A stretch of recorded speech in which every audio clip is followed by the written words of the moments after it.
Yesterday, I was having a discussion with one of my favorite people at work. He's sort of a libertarian. He's sort of a know-it-all. But he's a good guy. He's got a good heart. He's a different sort of character. Anyway, let's move on. He asked me, he said, do you think that this is the most important election of your lifetime? And I said at the time, I did. But after giving it some thought, I don't think so. And I'm going to tell you why.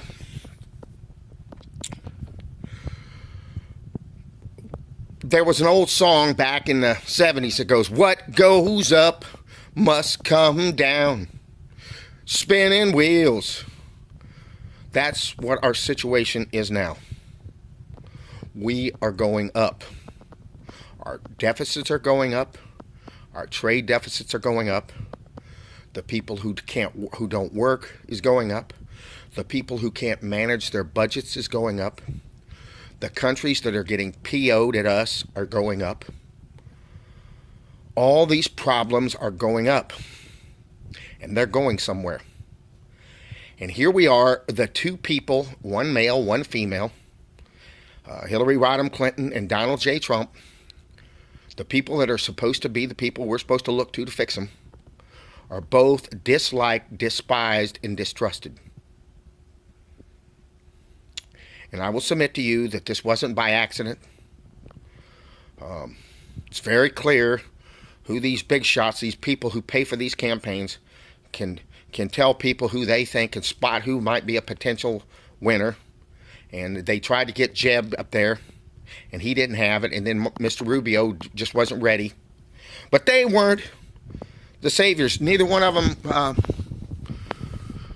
In the first place, Jeb Bush and Hillary Clinton are so much alike, it's not even funny. So there's really no difference between the two in their philosophies, and we've seen this with this election. So what I'm going to say is, even though Mr. Trump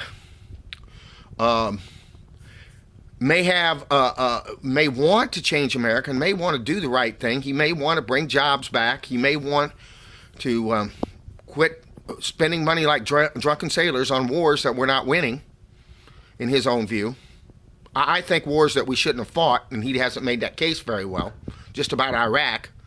Iraq, that was 15 years ago, and we've done nothing but start one war after another since then, and he hasn't mentioned them. In fact, he was vehement in his support of what happened to Gaddafi, in the murder of Mr. Gaddafi and the destruction of his country. The only thing he's concerned about is our own American lives, the 4 that were lost, and that's terrible. But there's a lot more to it than that. And he has spoke about the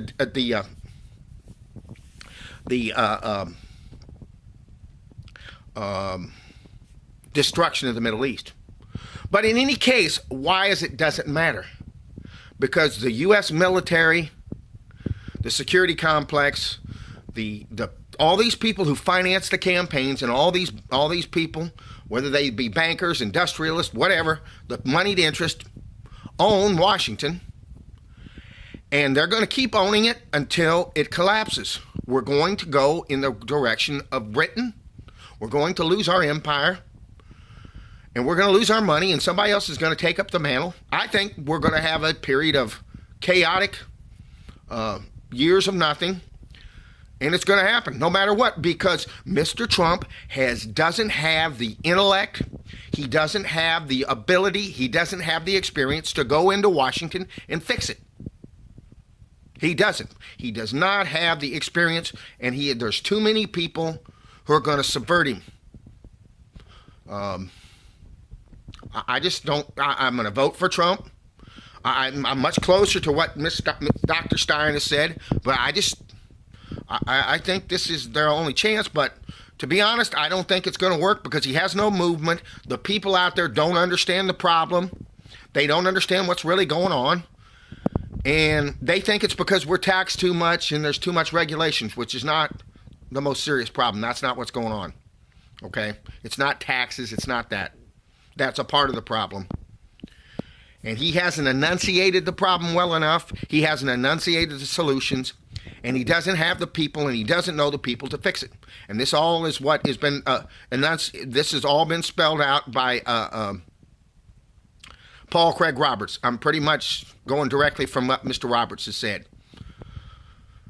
So I think this is going to be business as usual, and I think it'll be business as usual as Trump gets elected. So I don't know why I'm sticking my neck out, because it's just like getting old. There's nothing you can do to stop it. It's going to go until it goes, and it's going to happen the way it's going to happen. Out.